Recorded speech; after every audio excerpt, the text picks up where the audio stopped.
இந்த இன்பம் இருக்குதே, இன்பம் அது எல்லாரும் விரும்புவார்கள். இன்பம் வேண்டாம் என்று எந்த கட்சிக்காரனும் சொல்ல மாட்டான்.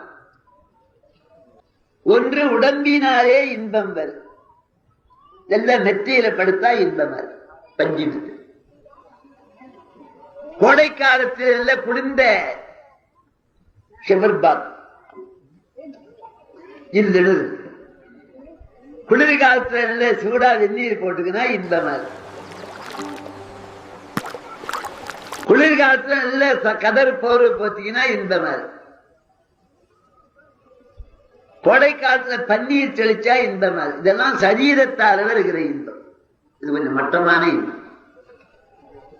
அதை விட கொஞ்சம் உயர்ந்தது நாவினாலே வருகிற இன்பம். நல்ல பாதாம் கீர், பாதாம் அல்வா, ரவா கிச்சடி, வெஜிடேபிள் சோமாசி. எங்கன்னா பிரயாணமா போற போது நிறைய பண்ணி போய் 10 பேரை உட்காந்து வெஜிடேபிள் சோமாசி சாப்பிட்டாட்டு. வெஜிடேபிள் சோமாசி உங்களுக்கு தெரியுமா? தெரியாது. இன்னும் நாளைக்கு உருளைக்கிழங்கு போண்டா நல்லா நிறுத்து. சுகமான கோயில் இட்லின்னு ஒண்ணு உண்டு, இங்க ஏதாவது தெரியாது. காஞ்சிபுரத்து இட்லின்னு சொல்லுவாங்க. ஒரு வாரம் 10 நாளைக்கு கெட்டு போகாது இட்லி. பிரயாண காலத்துல ரொம்ப நல்லா இருக்கு. இஞ்சி, கொத்தமல்லி, பெருங்காயம், கடலை பருப்பு, முந்திரி பருப்பு. கோயில் இட்லின்னு பேரு.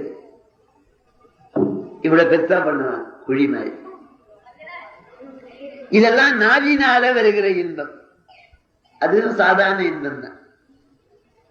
1, 2. அதை விட முக்கியமானது மூச்சினால வருது. நல்ல சுகந்தம், அர்கஜா, ஜவ்வாது, பன்னீர், சென்ட். இதை விட மேலான இன்பம் கண்ணினால வருது. நீலகிரி மலையை பார்க்கிறோம், கொடைக்கானல் பூஞ்செடி பார்க்கிறோம், படக்காட்சி, சுவாமிக்கு நல்ல அருமையா அலங்காரம் பண்றாங்க. அதெல்லாம் கண்ணினால வருகிற இன்பம். இந்த 4க்கு மேல உயர்ந்த இன்பம் காதினால வருது. அதுதான் இப்ப நடந்தது. செவிச்செல்வம். இந்த செவியினால வருகிற இன்பம் ஆக உயர்ந்தது.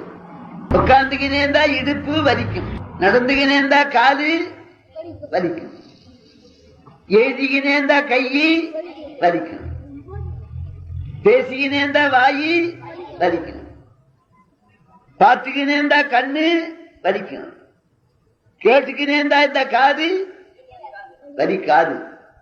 காது வலிக்காது, இரு காது வலி இருக்காது.